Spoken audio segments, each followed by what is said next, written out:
Klay, nawawalan na ng role sa Mavericks. Timberwolves, makakabuo ng explosive backcourt. Interesado kay Ja Morant. At Will Richard, pinabilib ang Golden State sa comeback attempt. Moses Moody, lumaban hanggang sa huli.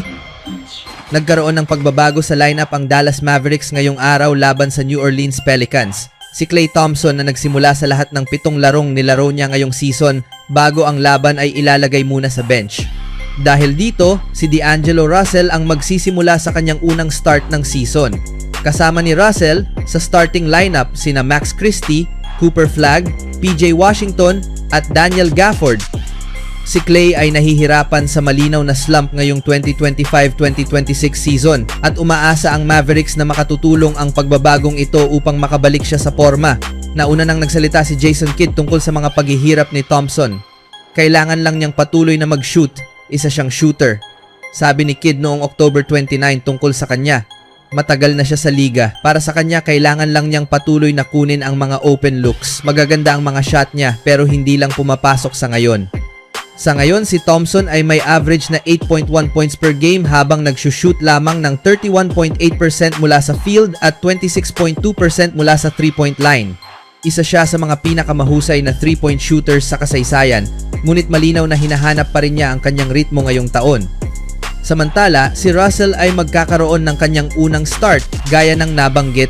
Patuloy na naghahanap ng sagot ang Mavs sa paligid ni Cooper Flagg at marahil ang pagsisimula ni Russell bilang point guard at paglipat ni Flagg sa small forward position ay makatutulong.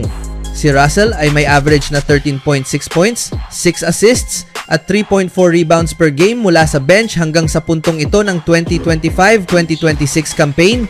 Parehong umaasang makapagbibigay ng positibong epekto sina Russell at Thompson para sa Mavericks sa kanilang mga bagong papel sa laban ngayong araw kontra Pelicans. Sa sumunod na balita naman, maaaring naghahanda ang Minnesota Timberwolves na gumawa ng isang malaking hakbang.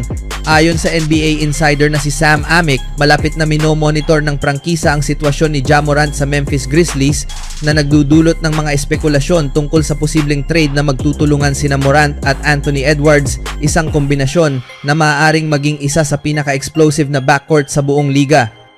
Ang Wolves, ayon sa isang team source, ay isa sa mga interesado. Ganoon din ang Sacramento Kings, sabi ni Amick. Ang susunod na makakalaban ng Grizzlies, ang Houston Rockets, ay nangangailangan ng point guard matapos ma-injure si Fred VanVleet sa preseason, ngunit ayon sa isang source, malabong ituloy nila si Morant.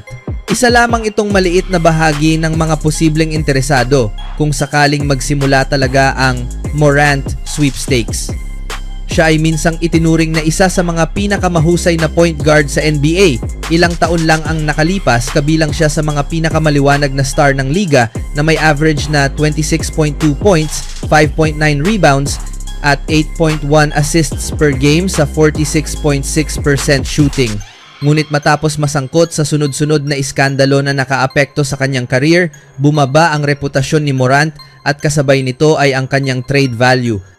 Sa nakalipas na 2 taon, hindi siya napasama sa All-Star team at ngayong season ay bumaba ang kanyang mga numero sa 20.4 points, 3.6 rebounds at 8.1 assists per game. Habang hirap ang Grizzlies sa simula ng season at tumitindi ang tensyon sa loob ng team, lumalala rin ang relasyon niya sa team dahilan ng kanyang suspension kamakailan dahil sa conduct detrimental to the team. Ngayon, habang tila nasa breaking point na ang Memphis, kabilang ang Timberwolves sa mga team na masusing nagmamasid. Kung makakita sila ng pagkakataon na makuha si Morant, hindi sila magdadalawang isip na gumawa ng offer. Sa kabila ng mga issue na dala niya, maituturing pa rin siyang malakas na pyesa para sa Wolves. Sa paglalaro kasama ni Anthony Edwards, hindi na niya kailangang akuin ang buong responsibilidad bilang leader tulad sa Memphis. Maaaring si Edwards ang maging pangunahing mukha ng team at makakapokus si Morant sa playmaking at scoring. Ang kombinasyon ng kanilang bilis, atletisismo at agresibong estilo ay maaaring bumuo ng isa sa pinakamapanganib na backcourt sa liga, nagbibigay sa Minnesota ng bagong identity batay sa bilis, lakas at walang humpay na opensa. Para sa Timberwolves, maaari itong maging hakbang patungo sa tunay na championship contention. Gayunpaman, hindi magiging mura ang pagkuha kay Morant.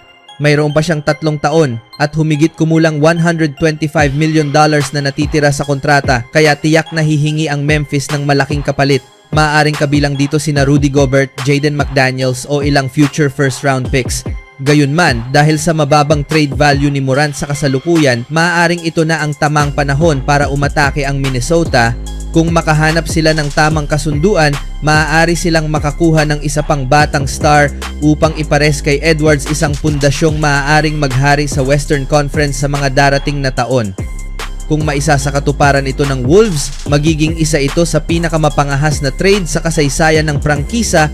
Ang pagsasama ni Ja at Edwards ay agad magbibigay sa kanila ng isa sa mga pinaka-exciting na backcourt sa buong liga at isang tunay na pagkakataon para sa kampyonato.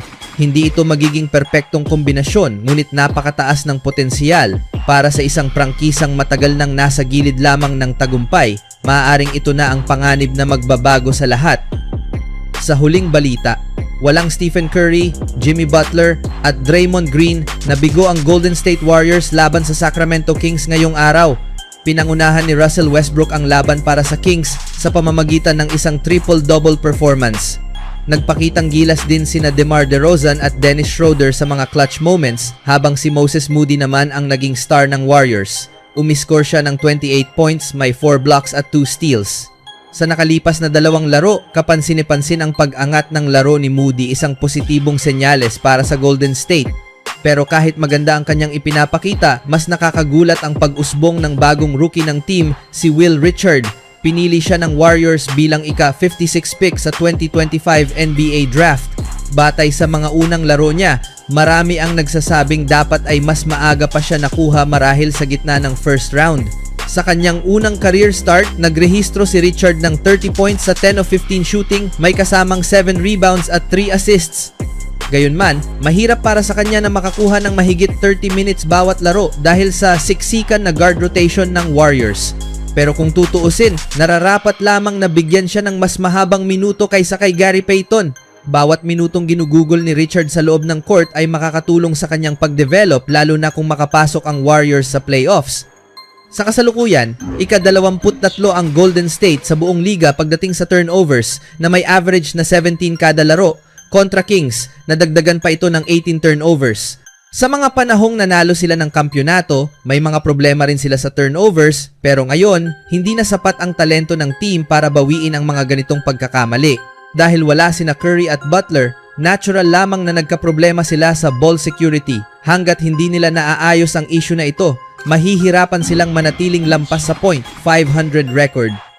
Isa pang issue, si Al Horford.